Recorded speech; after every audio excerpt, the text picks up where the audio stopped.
Once upon a time, on a magical little island, the new settlers established a district called Kentish. This pretty place showed much promise, and its hub Sheffield thrived.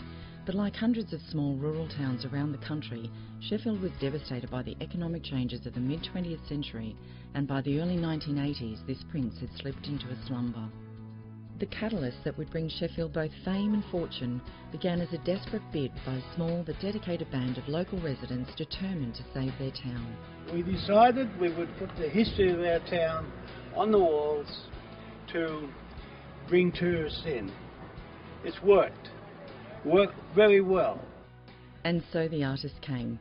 Through the magic of their brushstrokes, they brought the region's history and stories to life, creating Tasmania's outdoor art gallery and transforming the frog into the prince.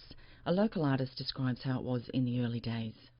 This was a time when the mural idea was very new to the town, and a lot of people were opposing it and didn't like the intrusion.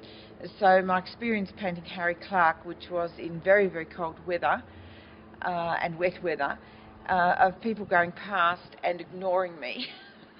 And I really got the treatment from those who opposed. There were sort of two camps, one wanted it, one didn't want it.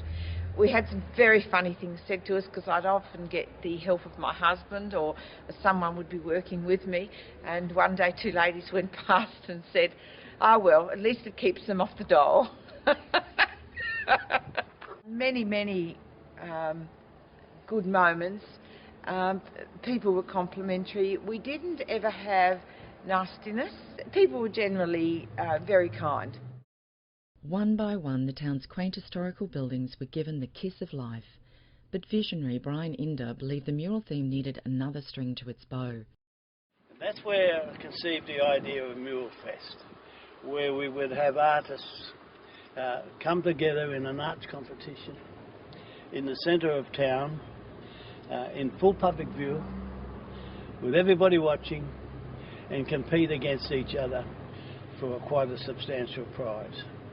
That became known as Mural Fest, and there was great dreams for that to spread worldwide. So what I want here is to encourage young artists.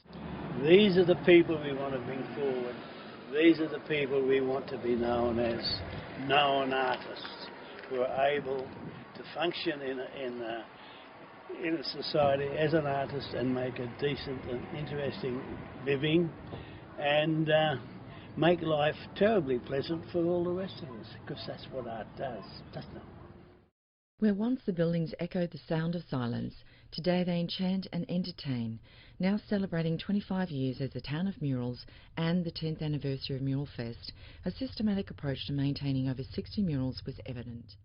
Very similar to a lot of the galleries, they have restoration programs set in place to restore paintings and artworks, and so it's not unsimilar here in Sheffield. We're in a situation where we have thousands of metres of murals to maintain, and so a similar thing has to take place, except the only difference is that these are on the outside and in the galleries are on the inside, so we've got weather to contend with, all those sort of things. And so we're using paint which has a life expectancy of 15 years, which means it should be a 15-year cycle as far as the maintenance of a mural. Today, the region is a thriving arts and tourism mecca, attracting over 200,000 visitors a year. A local business owner explains what he thinks the magic is. There's bonding, because people then can share their responses to the mural when they leave. And you've got families sitting in cars and they're talking to each other instead of just doing this listening with these earphones in. Actually, so what was your favourite mural? Well, I like this bit and I like that bit. What did you think of this mural? So you've got the whole families talking about the pretty pictures. So we actually cater to everything which is in the heritage tourism study for the current thing, or what people are looking for. Among the many battling towns in rural Australia, Sheffield stands as a beacon of hope for what can be achieved with passion, perseverance and a lick of paint.